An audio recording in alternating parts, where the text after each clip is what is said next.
Are you looking for some inspiration? Well, today's video is all about a man who became a millionaire without having a job. You probably think that in order to become rich, you need to have a high-paying job. But this isn't always the case. So if you don't have a job, don't worry. Now sit back, relax, and let's get into it. First, we have to look at how much money he made. According to reports, he managed to make $2 million during his time on the show. When you think about it, it makes sense. Why wouldn't he be worth millions? He didn't just become an overnight success. It took him years of hard work to get where he is today. The same goes for all successful people. But what did he actually win? Was it the cash prize? Well, no, not at all. In fact, he never won any of the cash prizes. That's right. Throughout his time on the show, he didn't win a single cent from the games. So how did he manage to make so much money? Well, let me explain. Let's go back to the beginning. At the start of the show, each player has to sell their story to the host. If he thinks it's good enough, then he'll bring them onto the show. During the bidding process, each contestant has a price on their head. This is the amount that the host thinks they're worth. It's up to the players to either increase or decrease this price, depending on how well they do on the show. Now, Ken didn't change his price throughout the whole series. In fact, it stayed at $1 million. But why is this? Well, as the show went on, people started to like him more and more. People started to feel sorry for him because of his sob story. Eventually, somebody bid $2 million for him. Probably did this just to help him out. But little did they know, he would end up making this amount of money anyway. As the show went on, he continued to progress and eventually made it to the final. The final was against another popular contestant called Eddie. To be honest, both contestants were fan favorites, so there was a lot of pressure on Ken to perform well. But he managed to stay calm and focused and ended up winning the final. As soon as he won, everybody was wondering what would happen next. Would the person who placed the highest bid on him have to pay $2 million? Well, surprisingly, no. It turns out that they had already paid that amount before the show even started. What? Yes, that's right. Before the show starts, all the contestants have to put up a certain amount of money. This is so that they can play the game. But the twist is that the money doesn't come out of their own pocket. Instead, it comes from the highest bidder.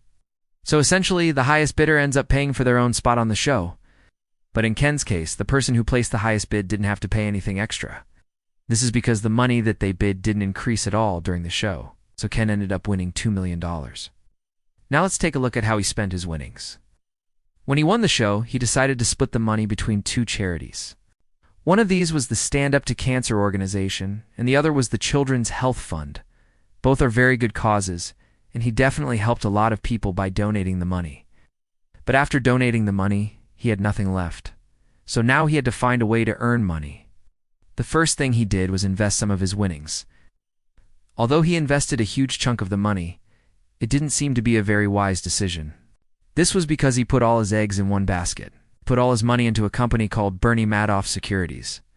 Bernie Madoff Securities was a company that promised to double his money in a few months, but unfortunately this never happened. In fact, he lost most of his money through this investment. So although he invested the money, it didn't really work out for him. After losing most of his money, he decided to start a business.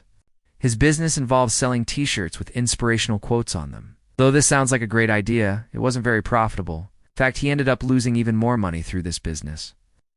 After realizing that his businesses weren't working, he decided to move to California. He thought that a fresh start would do him good. But little did he know, things would get even worse. When he moved to California, he got married. Sadly, the marriage didn't last very long, and he ended up getting divorced. It seemed like everything was going wrong for him. Things finally started to turn around when he got a job as a sports coach. At least this gave him some stability. But it wasn't enough. He wanted more than just a normal life.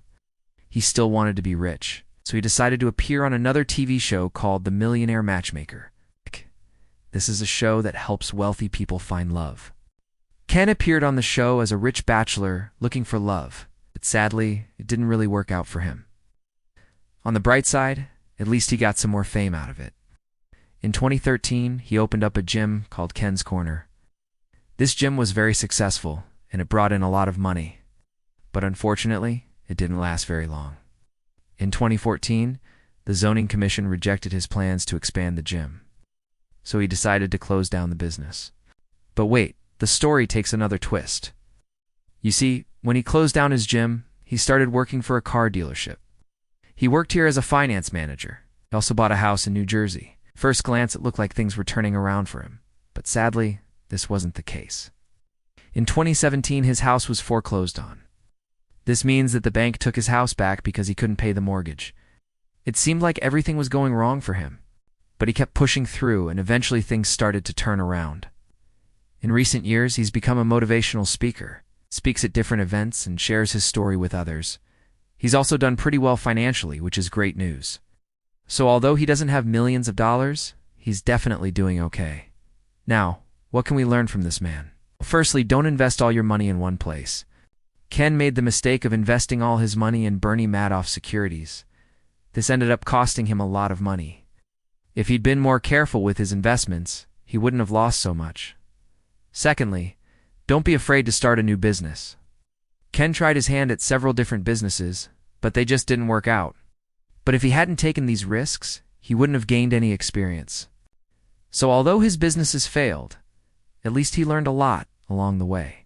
Finally, don't give up. Life can be tough and things don't always go your way, but it's important to keep going. Ken's story is a great example of this. He faced a lot of challenges, but he never gave up. And in the end, things worked out for him. Now, I want to ask you a question. What's the most important lesson you learned from this man's story? Let us know your thoughts in the comments. We hope you enjoyed the video. Please hit the like button and subscribe for more amazing stories.